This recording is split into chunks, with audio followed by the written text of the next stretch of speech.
Well, Chattanooga Mayor Tim Kelly opened his second term by making a promise to do more to strengthen the city. He'll be doing that with 4 new members, and I'm joined by one of them, District 5 City Councilman Dennis Clark. Welcome and congratulations. Thank you for having me, Latrice. Absolutely. Thank you for having me. All right, so inauguration is over. The honeymoon is over. Honeymoon is over. It's time to get to work. That's right. So one of the things what do you see when you think about what I need to do? What do you see as the biggest challenge facing your constituents in District 5? So, I am... First of all, tell people, I'm sorry, Dennis, where District 5 is. So District 5 is an amazing district that makes up most of all of Woodmore, Bonnie Oaks, Hillsborough Heights, all of Highway 58 now, which includes like Murray Hills, Lake Hills, and Washington Hills. So we've got a wonderful bedroom community of residents, some commercial, some economic development corridors that run through Highway 58 and Brainerd Road. Okay, so now when you look about, we talked about that area, and I can talk about that's an area out there where, guess what, they closed the Walmart out there, the neighborhood Walmart. They closed the Walmart out there.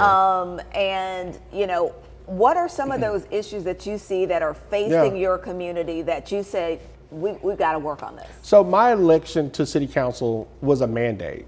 The people made it very clear what they wanted to see happen based off what didn't happen. And I take that very serious. And I tell people I'm a council person, but I'm also a customer service representative, meaning I take what you ask me to do and I work with the mayor's office to make it happen. And in the Brainerd area, Latrice, we don't have a grocery store. If you live in the Woodmore area, Eastdale area, you have to go as far as Ringgold Road, which means you're taking your sales tax dollars to the city of East Ridge and not keeping it in the city of Chattanooga, which is a problem for me. So I'll be working with the mayor's office to begin to put together an economic development package that will attract and lure in a grocery store that will hopefully stay and won't vacate us like the neighborhood Walmart did in Brainerd. I guess also one of the things too, there are different reasons why they say that Walmart left, but how do you also let citizens in that area know, okay, you have a responsibility if we bring one in so that we're able to keep it? You got to maintain it. There's a lot of rumors about why Walmart left, but really, Latrice, it's because the city of East Ridge put together a wonderful incentive package that allows a neighborhood Walmart, 2 food cities, a Food Lion, and the city of East Ridge just has made it very easy and comfortable for businesses to grow on Ringgold Road. We have to begin to put together those same incentives, which we will be doing. The state of Tennessee created what's called a border bill, which allows incentives like grocery stores to exist in the city of East Ridge. And we'll be researching some of those same incentives with our state representative, Yusuf Hakeem, and the mayor's office on how we can attract and lure grocery stores back to the Brainerd community. Yeah, it's a solution, We've heard it talk about the food desert. The food desert. The food desert, And, that people aren't as healthy in communities where there are food deserts. So you also have issues, the health, the crime, education. Education, yeah.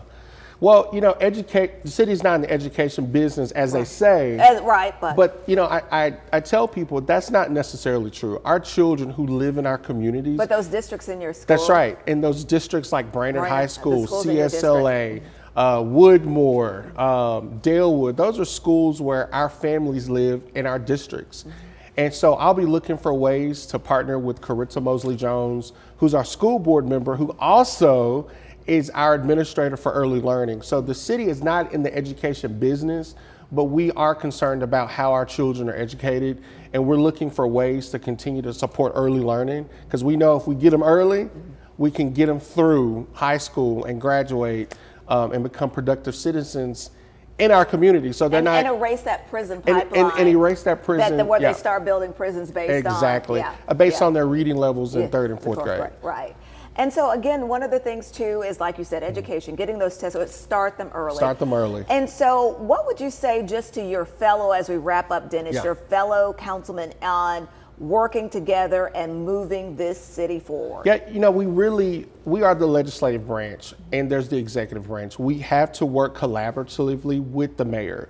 And the mayor has done a really awesome job and willing to work with us. He's got some amazing initiatives that I hope that we can work together to expand.